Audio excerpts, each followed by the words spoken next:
सर्वमंगल मांगल्ये शिवे सर्वार्थ साधिके शरण्ये त्र्यंबके गौरी नारायणी नमस्तुते।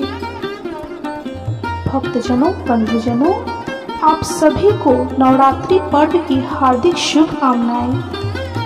आज हम इस वीडियो में श्री दुर्गा सप्तशती के अंतिम अध्याय 12वें और 13वें अध्याय का श्रवण करेंगे। तो बोलिए जय माता दी, जय माता दी, जय माता दी। मैं 3 नेत्रों वाली दुर्गा देवी का ध्यान करता हूँ। उनके श्री अंगों की प्रभा बिजली के समान है। वे सिंह के कंधे पर बैठी हुई भयंकर प्रतीत होती हैं। हाथों में तलवार और ढाल लिए अनेक कन्याएं उनकी सेवा में खड़ी हैं।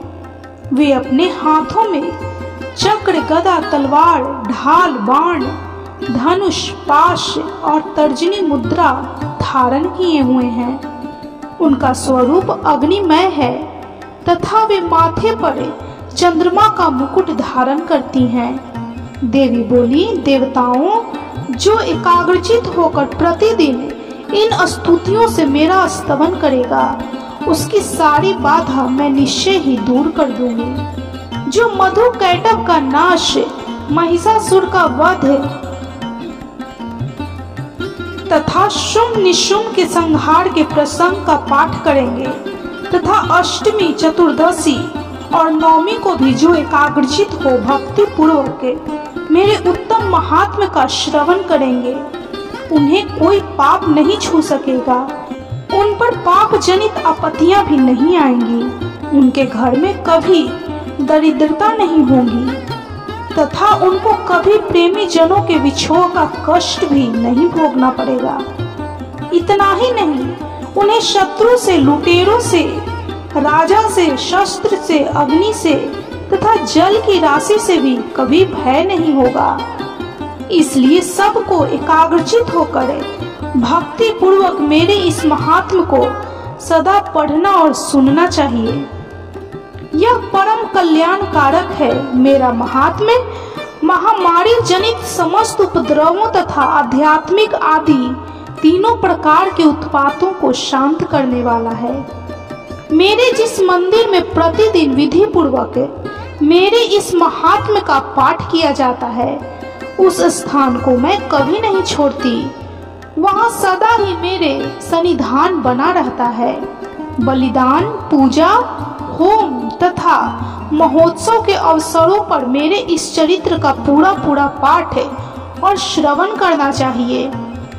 ऐसा करने पर मनुष्य विधि को जानकर या बिना जाने भी मेरे लिए जो बलि, पूजा या होम आदि करेगा, उसे मैं बड़ी प्रसन्नता के साथ ग्रहण करूंगी।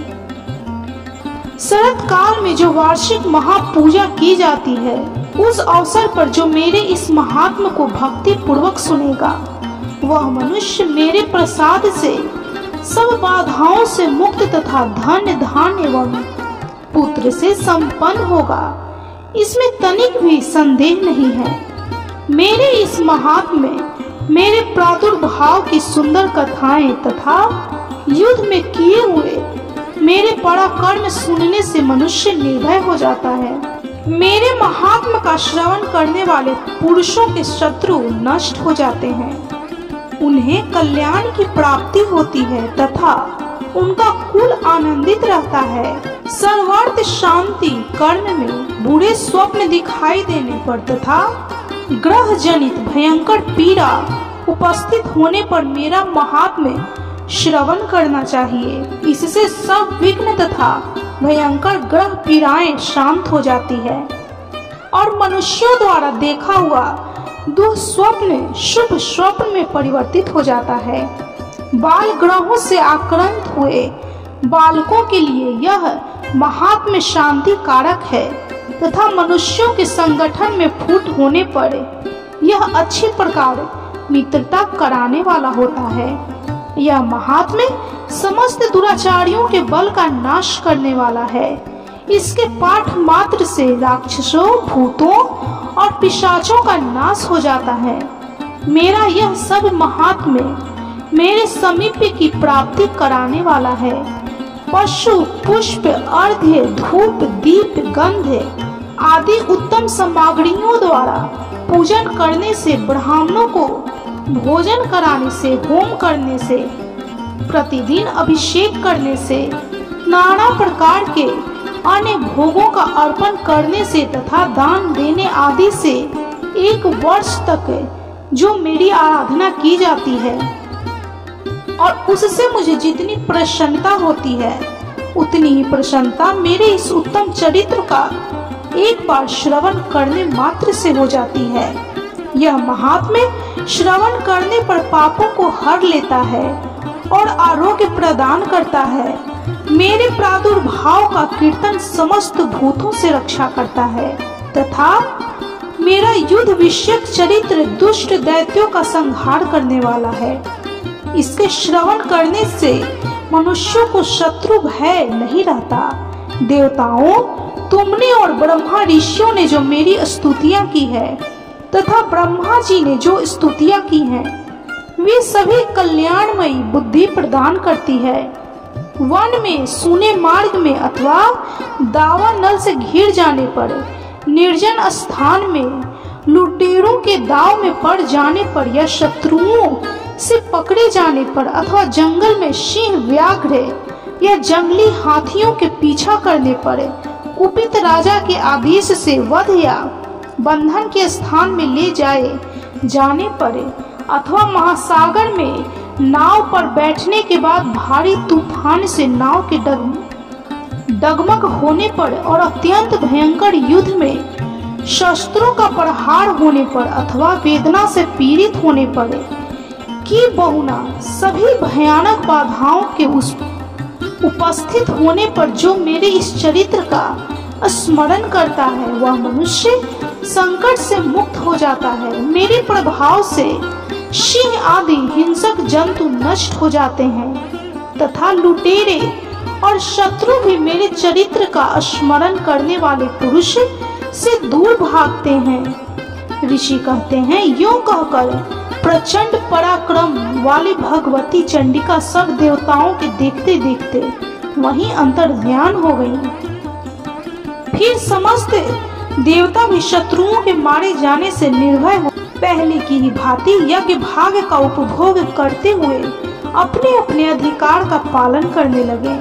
संसार का विध्वंस करने वाले महाभयंकर अतुल पराक्रमी देव शत्रु शुंभ तथा महाबली निशुंभ के युद्ध में देवी द्वारा मारे जाने पर शेष दैत्य पाताल लोक में चले गए। राजन, इस प्रकार भगवती अंबिका देवी नित्य होती हुई भी पुनः पुनः प्रकट होकर जगत की रक्षा करती हैं। वे ही इस विश्व को मोहित करती हैं। वे ही जगत को जन्म देती तथा वे ही प्रार्थना करने पर संतुष्ट हो विज्ञान एवं समृद्धि प्रदान करती हैं। हे राजन, महाप्रलय के समय महामारी का स्वरूप धारण करने वाली वे महाकाली ही इस समस्त ब्रह्मांड में व्याप्त हैं। वे ही समय समय पर महामारी होती हैं। वे ही समय अजन्मा होती हुई भी सृष्टि के रूप में प्रकट होती हैं। वे सनातनी देवी ही समयानुसार संपूर्ण भूतों की रक्षा करती हैं। मनुष्यों के अभ्युदय के समय वे ही घर में लक्ष्मी के रूप में स्थित हो उन्नति प्रदान करती हैं और वे ही अभाव के समय दरिद्रता बनकर विनाश का कारण होती हैं। पुष्प, धूप और गंध आदि से पूजन करके उनकी स्तुति करने पर वे धन, पुत्र, धार्मिक बुद्धि तथा उत्तम गति प्रदान करती हैं। इस प्रकार श्री मार्कंड पुराण में सावर्णिक मनवंतर की कथा के अंतर्गत देवी महात्म्य में फल स्तुति नामक 12वां अध्याय संपूर्ण हुआ। तो बोलिए माँ जगदम्बा की जय, माँ दुर्गे की जय, माँ महाकाली की जय, माँ परमेश्वरी की जय, समस्त मातृगणों की जय। भक्तजनों, बंधुजनों, अब हम इसी वीडियो में 13वें और अंतिम अध्याय का श्रवण करेंगे। तो बोलिए जय माता दी। जो उदय काल के सूर्यमंडल की सिकांति धारण करने वाली हैं, जिनके 4 भुजाएं और 3 नेत्र हैं, जो समस्त हाथों में पाश, अंकुश, वर एवं अभय की मुद्रा धारण किए रहती हैं, उन शिवा देवी का मैं ध्यान करता हूँ। ऋषि कहते हैं, हे राजन, इस प्रकार मैंने तुमसे देवी के उत्तम महात्म का वर्णन किया, जो इस जगत को धारण करती हैं। उन देवी का ऐसा ही प्रभाव है, वे ही विद्या ज्ञान उत्पन्न करती हैं। भगवान श्री हरि विष्णु की माया स्वरूपा उन भगवती के द्वारा ही तुम ये वैश्य तथा अन्यान्य विवेकी जन मोहित होते हैं, मोहित हुए हैं तथा आगे भी मोहित होंगे। महाराज, तुम उन्हीं परमेश्वरी की शरण में जाओ। आराधना करने पर वे ही मनुष्यों को भोग, स्वर्ग तथा मोक्ष प्रदान करती हैं। मार्कंडेय जी कहते हैं, क्रोष्टुकीजी मेधा मुनि के ये वचन सुनकर राजा सुरथ ने उत्तम व्रत का पालन करने वाली उन महाभाग महर्षि को प्रणाम किया। वे अत्यंत ममता और राजे पहरण से बहुत क्षीण हो चुके थे। महामुने, इसलिए विरक्त होकर वे राजा तथा वैश्य तत्काल तपस्या को चले गए और वे जगदम्बा के दर्शन के लिए नदी के तट पर रहकर तपस्या करने लगे। वे वैश्य उत्तम देवी सूक्त का जप करते हुए तपस्या में प्रवृत्त हुआ। वे दोनों नदी के तट पर देवी की मिट्टी की मूर्ति बनाकर पुष्प, धूप और हवन आदि के द्वारा उनकी आराधना करने लगे। उन्होंने पहले तो आहार को धीरे धीरे कम किया, फिर बिल्कुल निराहार रहकर देवी में ही मन लगाए एकाग्रता पूर्वक उनका चिंतन आरंभ किया। वे दोनों अपने शरीर के रक्त से प्रोक्षित बलि देते हुए लगातार 3 वर्ष तक संयम पूर्वक आराधना करते रहे। इस पर प्रसन्न होकर जगत को धारण करने वाली चंडिका देवी ने प्रत्यक्ष दर्शन देकर कहा।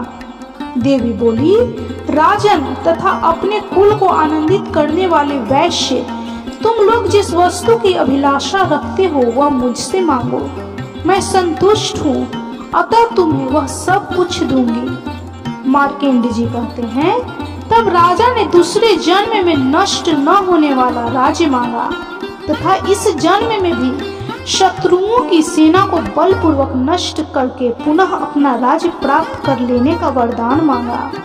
वैश्य का चित्त संसार की ओर से क्षीण एवं विरक्त हो चुका था और वे बड़े बुद्धिमान थे, अतः उस समय उन्होंने तो ममता और अहंता रूप आसक्ति का नाश करने वाला ज्ञान मांगा। देवी बोली, राजन, तुम थोड़े ही दिनों में शत्रुओं को मारकर अपना राज्य प्राप्त कर लोगे। अब वहां तुम्हारा राज्य स्थिर रहेगा।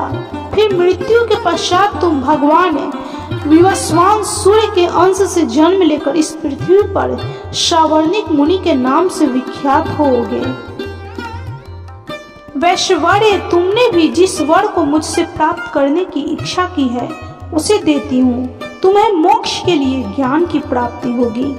मार्कंडेय जी कहते हैं, इस प्रकार उन दोनों को मनोवांछित वरदान देकर तथा उनके द्वारा भक्ति पूर्वक अपनी स्तुति सुनकर देवी अंबिका तत्काल अंतर ध्यान हो गईं। इस तरह देवी से वरदान पाकर क्षत्रियों में श्रेष्ठ सुरथ सूर्य से जन्म ले सावर्णी नामक मुनि होंगे।